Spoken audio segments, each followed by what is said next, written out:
Selamat datang di channel Darah Biru Raja-Raja, sebuah channel yang membahas sejarah dan sisilah raja-raja di dunia. Pada video kali ini kita akan membahas tentang arti kesejarahan Prasasti Mula Malurung. 10 catatan Prasasti Mula Malurung.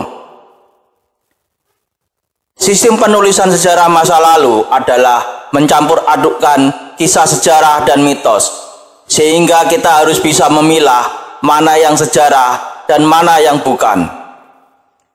Kita bisa melihat tentang sejarah Perang Troya yang didasarkan pada epos Iliad dan Odyssey, yang merupakan puisi panjang gubahan Homer atau Homerus. Penyair buta ini berasal dari kota Chios dan Smyrna di Ionia, sebuah negara kota di Yunani kuno. Semula Homer dianggap benar-benar menjadi saksi mata peperangan Troya yang terjadi sekitar tahun 1180 sebelum Masehi. Namun belakangan diketahui bahwa Homer hidup 3 abad setelah peperangan itu. Ia hidup sekitar tahun 900 sampai 800 sebelum Masehi. Rupanya kisah itu terus dituturkan dari mulut ke mulut hingga 3 abad kemudian. Homer mengubahnya menjadi puisi yang lembut dan indah. Hebatnya, 2 epos itu kemudian menjadi sumber inspirasi dalam bidang drama, sastra, agama, pendidikan, dan strategi perang. Alexander Agung begitu tergila-gila padanya hingga ia selalu meletakkan kedua kitab itu di bawah bantalnya. Kemudian dia pergi perang. Konon, ia pernah bersumpah di reruntuhan makam Achilles, pahlawan Yunani kuno dalam perang Troya. Xerxes, raja dan panglima tertinggi bangsa Persia kuno, bahkan pernah mengorbankan 1000 ekor sapi di reruntuhan Troya sebelum menyerang Yunani. Selama ribuan tahun, kisah tentang perang Troya hanya dianggap dongeng belaka. Sampai pada tahun 1870, Henrik Schliemann menemukan lokasi kota Priam atau kota Ilium, ibu kota kerajaan Troya. Henrik Schliemann seorang warga negara kerajaan Prusia atau Jerman, yang seorang pengusaha dan memiliki ketertarikan pada sejarah, meyakini tentang kebenaran perang Troya.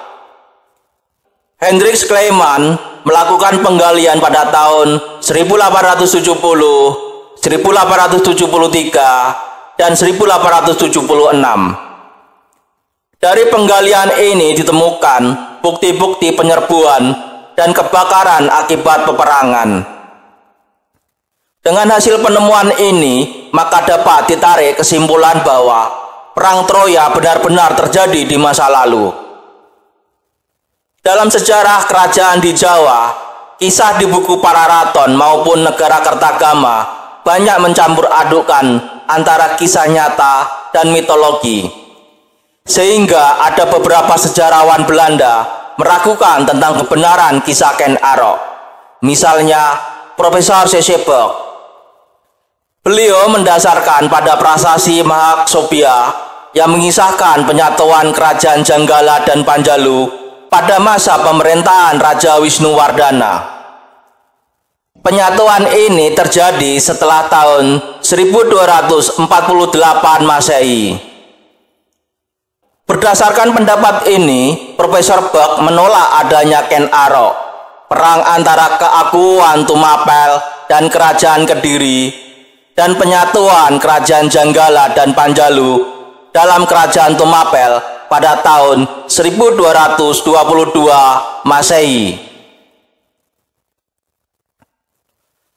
Pada tahun 1975 ditemukan prasasti Mula Malurung. Prasasti ini terdiri dari 12 lempengan tembaga, ditulis dalam bahasa Jawa kuno dan tertulis pada kedua belah sisi. Masing-masing memuat 7 baris. Namun yang ditemukan hanya 10 lempeng baris saja. Lempengan pertama dan kedua hanya bertuliskan di sebelah sisi, jadi boleh dianggap sebagai 1 lempeng saja. lempengan 2, 4, dan 6 hilang. Prasasti Mula Malurung berangka tahun 1255 Masehi, dikeluarkan pada masa pemerintahan Raja Seminingrat. Dengan ditemukannya prasasti Mula Malurung, maka kita bisa meneliti ulang tentang kebenaran dari para raton dan negara Kertagama. Dari prasasti Mula Malurung ini ada beberapa hal penting yang perlu dijadikan sebagai acuan sejarah. 1.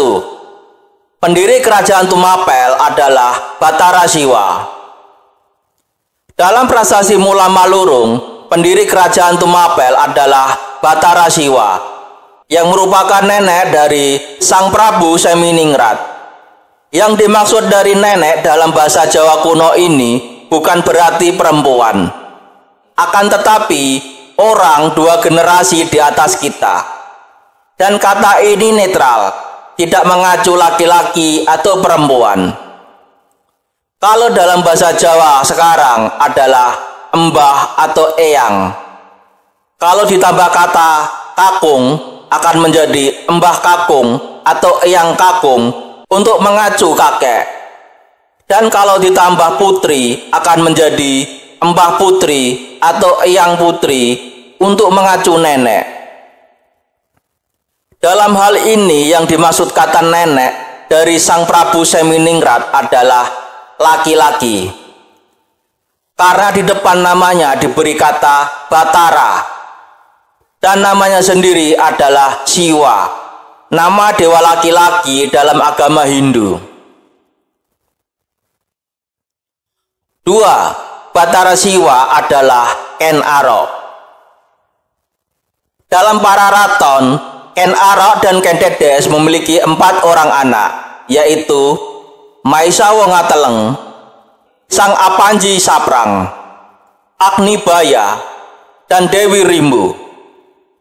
Sedangkan dari perkawinan Ken Dedes dan Tunggul Ametung memiliki 1 anak, yaitu Anusapati. Kemudian Anusapati menikah dengan Dewi Rimbu dan memiliki anak bernama Ranggawuni. Ranggawuni adalah nama lain dari Seminingrat, nama di prasasti Mula Malurung.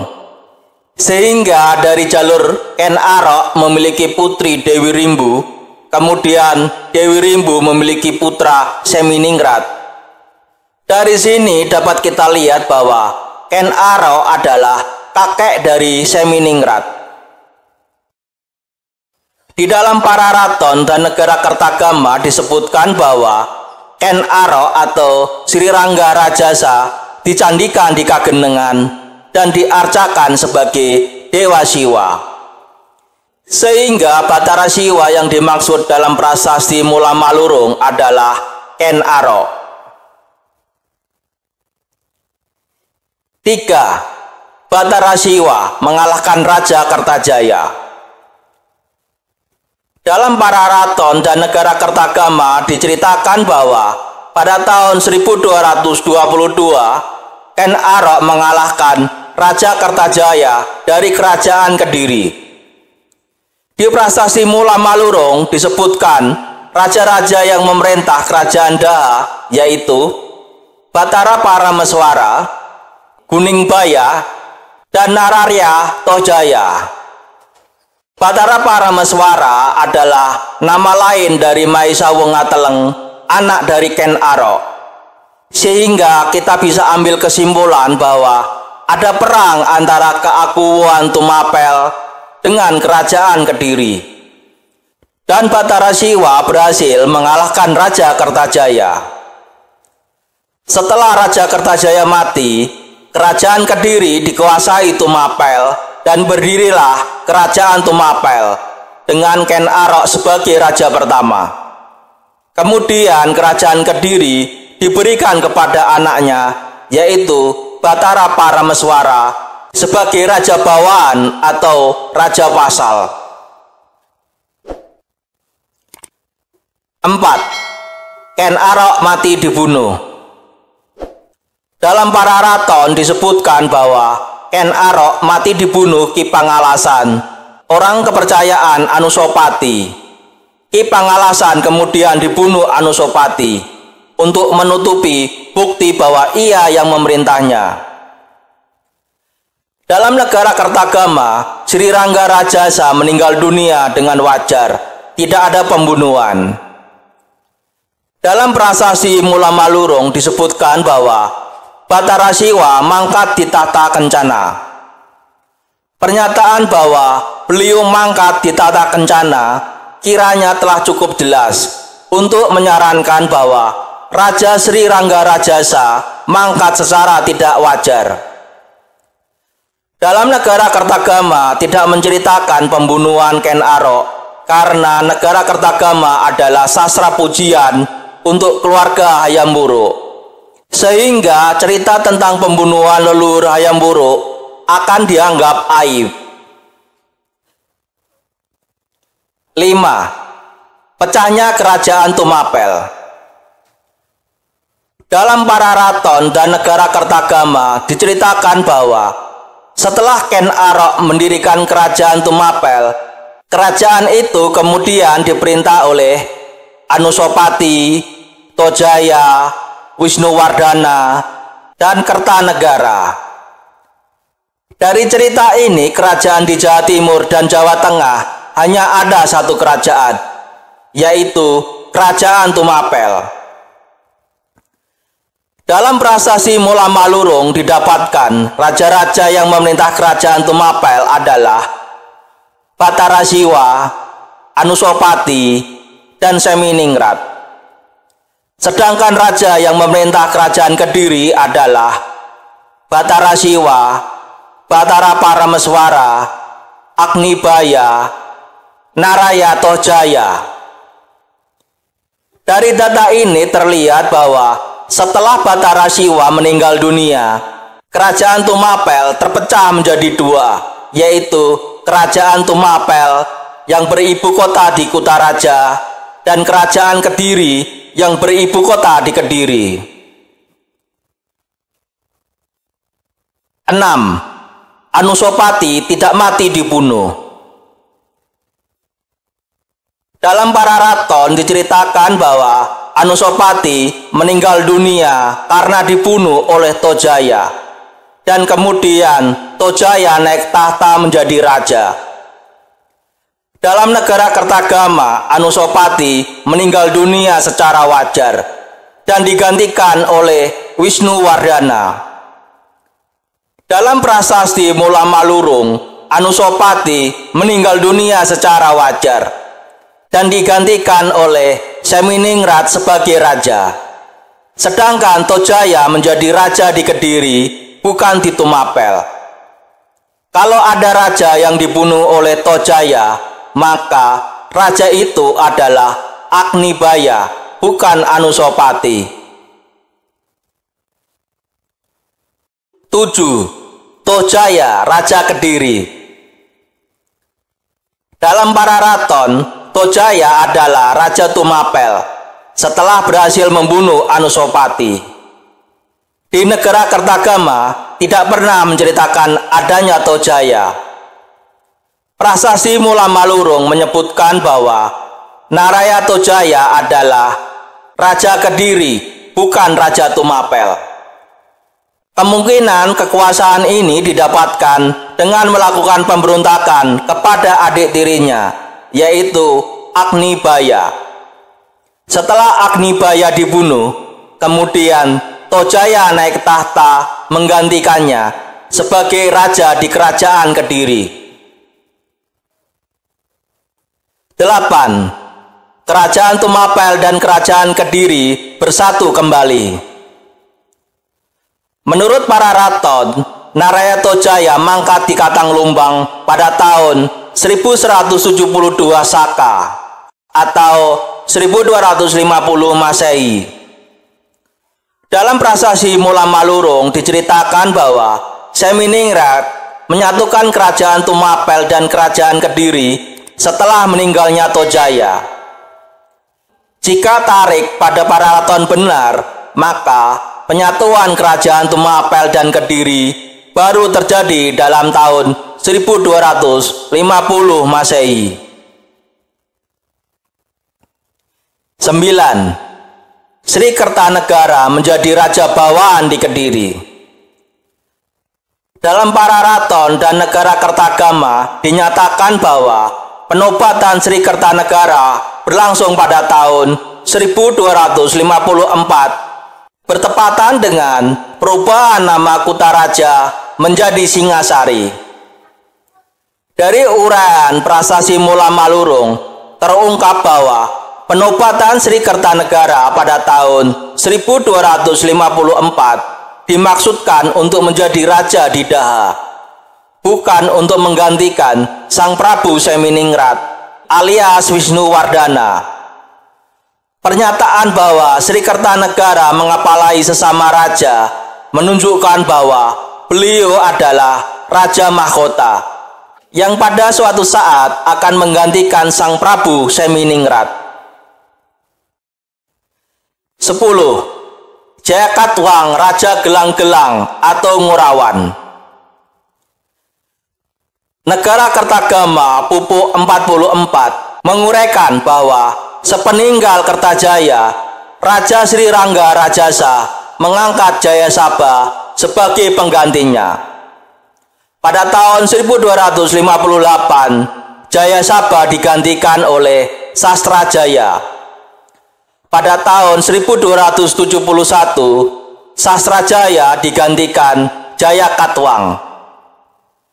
Nama Jayasabha yang dikatakan sebagai pengganti Kertajaya bunyinya mirip sekali dengan nama dalam Prasasti Mula Malurung, Lempengan 7B.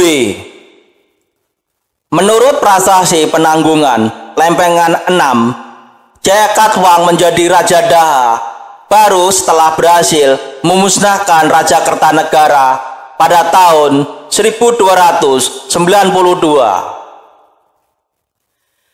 Dalam Prasasti Mula Malurung dikatakan bahwa Sri Jayakatwang kemenakan Naraya Seminingrat, kawin dengan Naraya Turuk Bali, putri Naraya Seminingrat, yang dinobatkan sebagai raja di Gelang-Gelang, Lempengan 7A. Jadi sebelum 1292, Jayakatwang bukan Raja Daha. Yang diangkat sebagai Raja Daha sejak tahun 1254 ialah Sri Kertanegara, Lempengan 7A.